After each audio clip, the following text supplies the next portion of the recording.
Premiering in 1999 on Cartoon Network, Courage the Cowardly Dog Show. Okay, Courage the Cowardly Dog. I don't know why I said that.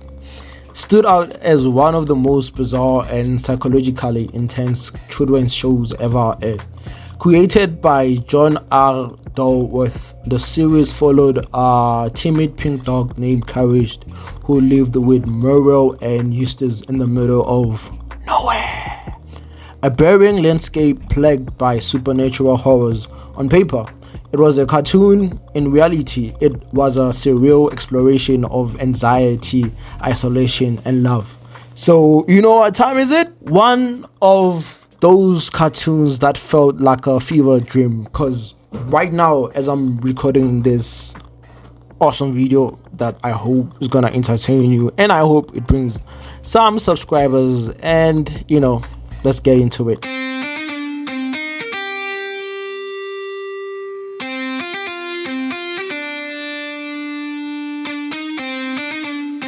Courage's visual style was deliberately jarring and unpredictable.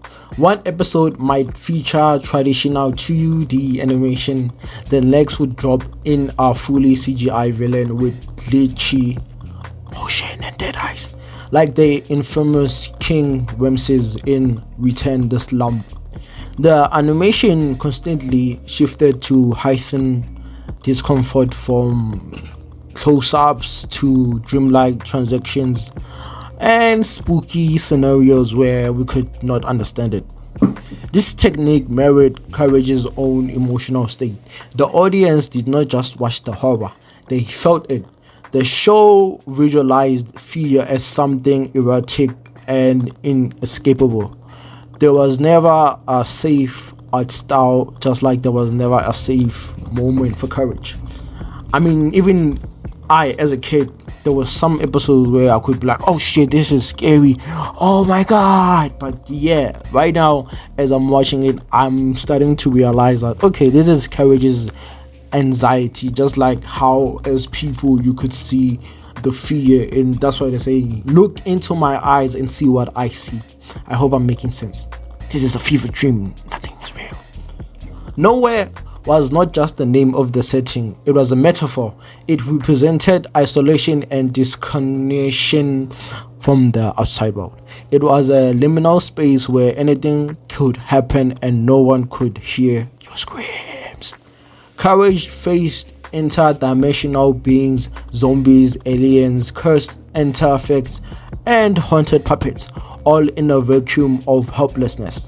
But the scariest part, Muriel and Eustace were largely oblivious. Yeah, I mean, like, there were times where I'm like, are these people even seeing what the dog is seeing? But I guess they were old. Courage was alone. The show brilliantly captured what it's like to be the only one aware of danger, a feeling common in childhood when adults don't listen. Remember, kids, when they say things, adults, they never listen, and kids are always right. I'm right every time. But yeah, since now I'm in my early 20s, I have to listen to my younger brothers. I'm like, get out of here, man. Courage's backstory is quietly devastating. As a puppy, he wanted his parents. Wait, what? He watched his parents be taken away by an evil vet and blasted into space. He was adopted by Muriel, the only source of warmth in his life. This gives every episode emotional stakes. Courage is not just scared for himself, he's protecting the only person who ever loved him. Despite his fear, Courage always acts. That's the core of the show's emotional truth. Real courage is not the absence of fear, it's action despite fear. Eustace, man, one of the iconic characters ever, is the show's main antagonist, not because he's a monster, but because he embodies ignorance, cruelty, and toxic masculinity. Tough read. His catchphrase, "Stupid dog, you make me look bad," reveals his inability to understand love or invulnerability. But one thing I can take away from this, cause let me not get sidetracked. Eustace has care for Courage. There's some episode where he looks at him and be like, I mean, he's just a pup, he's looking for the best of us. And he also loves his wife, Muriel, when he's not being a toxic masculinity, which sometimes I don't like using that way. It just shows that as men, it's always called toxic when we are being treated like men. Well, a man has to be a man. I don't care how you say it, but a man has to be a man.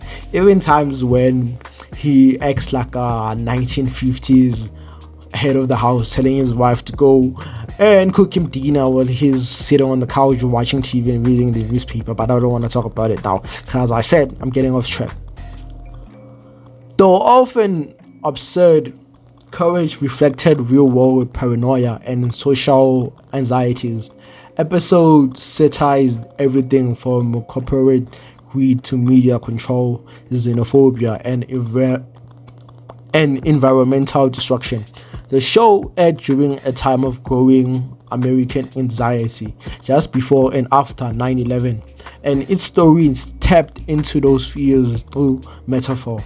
Aliens, invasions, conspiracy theories, and dystopia worlds were not just spooky plot devices, they were serial stand-in for real-world dread. That's one thing I can applaud about the old Cartoon Network. This show,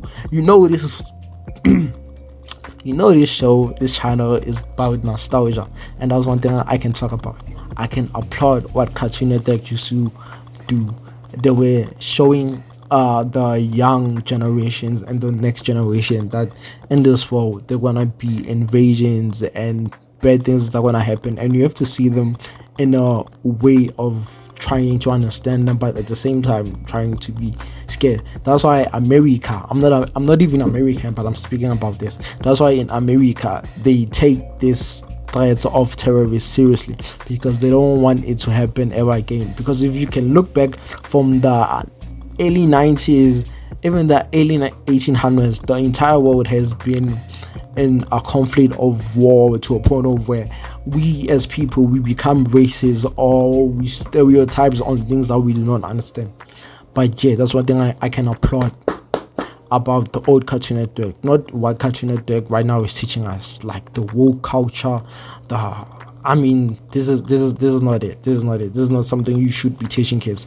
You should be teaching kids what to be prepared for in the real world. That's why a lot of people nowadays are snowflakes. We get insulted by small things. Well, back in the days, a lot of things that could happen and you could see them and you could laugh because they were not that offensive.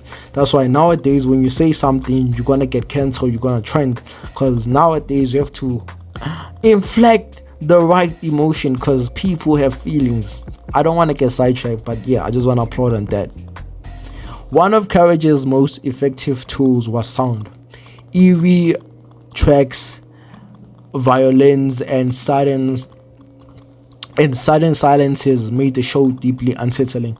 The voice acting, practically from Courage himself, also voiced by Dolworth, was a mix of guttural noises, screams, and gibberish, capturing raw emotion more than words could.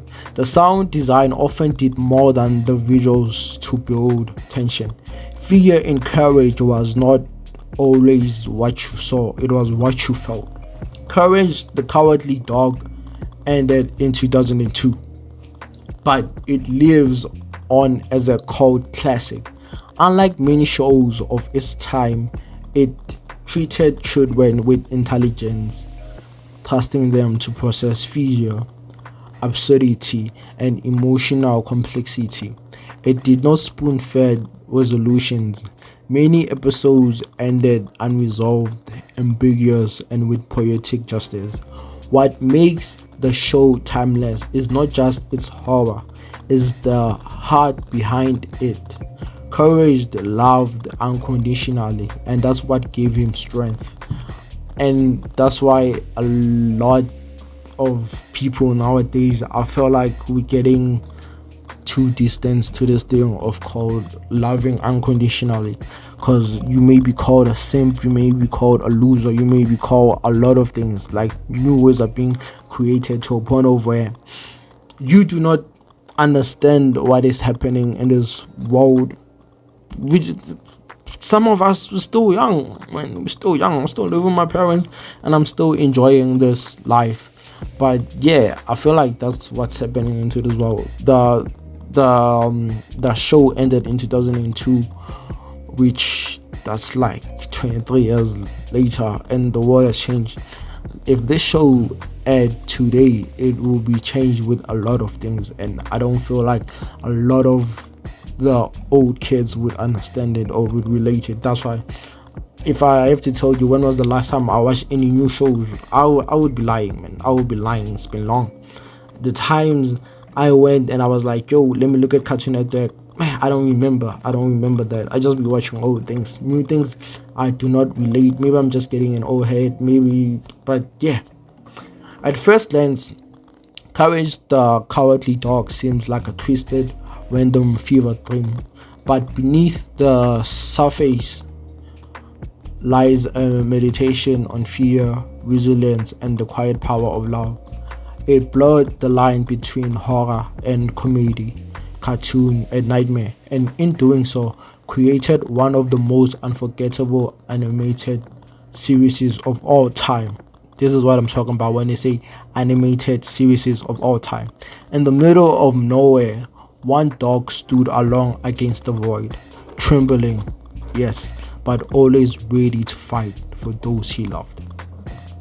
So yeah, that was the episode of today. I don't know if I'm gonna make this part series, but yeah, Fever Dream cartoons.